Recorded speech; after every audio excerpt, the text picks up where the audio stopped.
En el año 98 tuve la suerte de tropezarme con una editora cuando quedé finalista en Nadal, justamente. Pues la editora de Destino en ese momento, María Antonia Miquel, una catalana precisamente, me pidió los libros que tuviera inéditos. Yo en ese momento tenía 3 libros inéditos y entre ellos este. Yo le di el paquete de los 3 libros y bueno, esperé su opinión. Ella se los leyó, me llamó y me dijo que me iba a publicar los 3, pero que el que me iba a publicar el primero era el de los guardias y que el que ella realmente creía que tenía potencial era el de los guardias. Y fue el primero que publicó, El lejano país de los estanques, en el 98.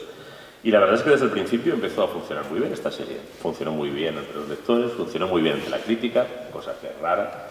Empezó a recibir premios, eso es más raro todavía. Hay mucha gente en los ámbitos, digamos, académicos, literarios, que piensa que la novela negra es un subgénero, o es un género menor, o es un género popular, en el sentido del término, y que por tanto es un género que no puede aspirar al reconocimiento que podría tener, digamos, una novela normal. Y la verdad es que esta serie se ha distinguido justo por lo contrario. La primera novela ganó el premio Ojo Crítico, que es un premio de narrativa bastante prestigioso en España para jóvenes autores. La segunda ganó el premio Nadal, que es el premio literario más antiguo de España. Otra ha ganado el premio Planeta, que también es un premio literario. O sea que digamos que estos personajes han funcionado al margen de lo que suelen ser las restricciones del género, ¿no? Han vivido fuera del gueto, porque a veces la novela negra, como la novela de ciencia ficción, como la novela de terror, como la novela romántica, se convierte en una especie de gueto del que es muy difícil salir, y sin embargo estos personajes han podido vivir perfectamente fuera de ese gueto y de cara a un lector especializado o no especializado.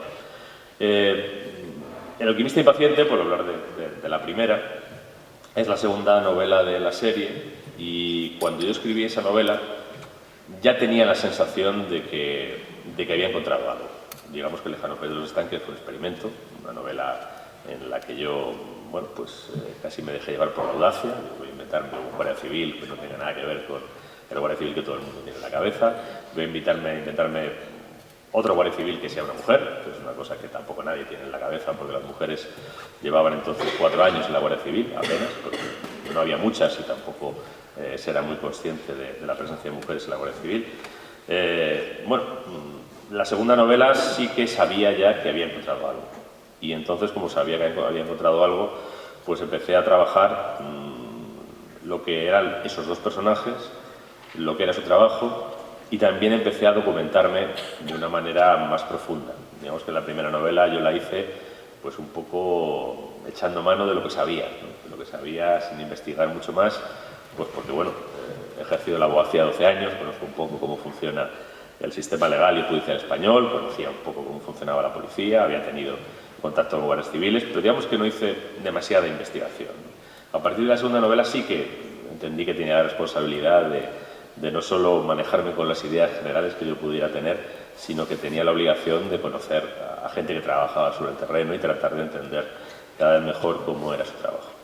El alquimista impaciente, además, es la primera novela en la que, digamos que la trama, El lejano país de los estanques, es una muerte bastante absurda en medio en una zona de turismo, en verano, ¿no? Algo bastante accidental en el fondo.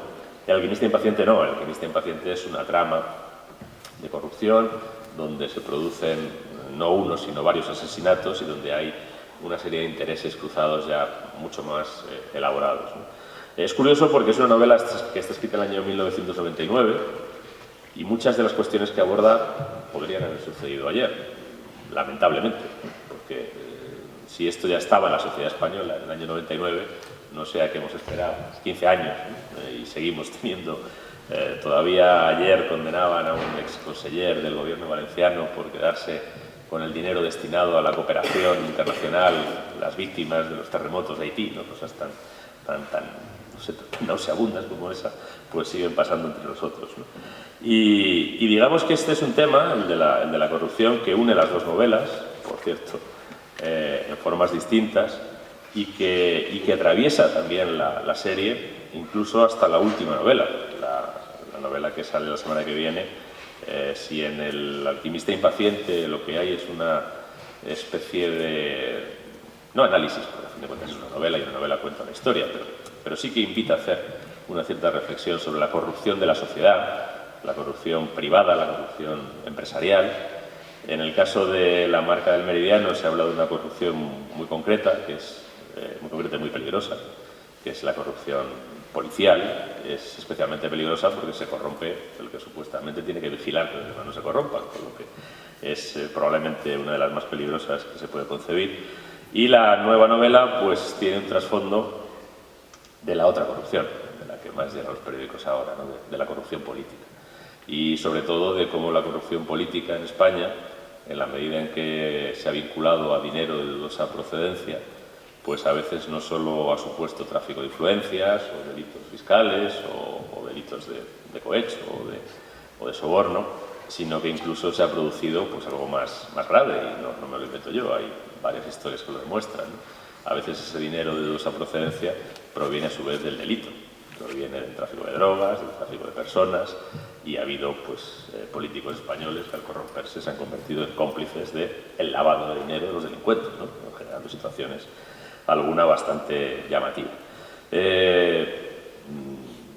La verdad es que a mí me gustaría que la corrupción no tuviera tanta presencia en las novelas de Bevilacqua, pero creo que es una planta parásita que ha surgido de nuestro ecosistema y que explica bastantes cosas.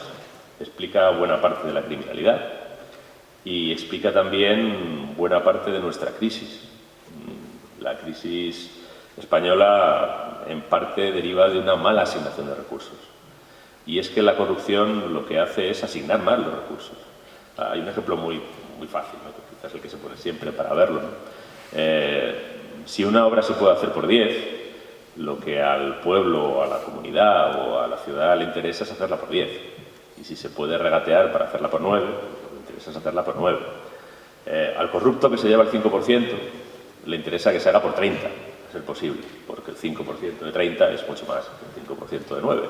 Él se lleva mucho más dinero, pero la comunidad está dilapidando sus recursos.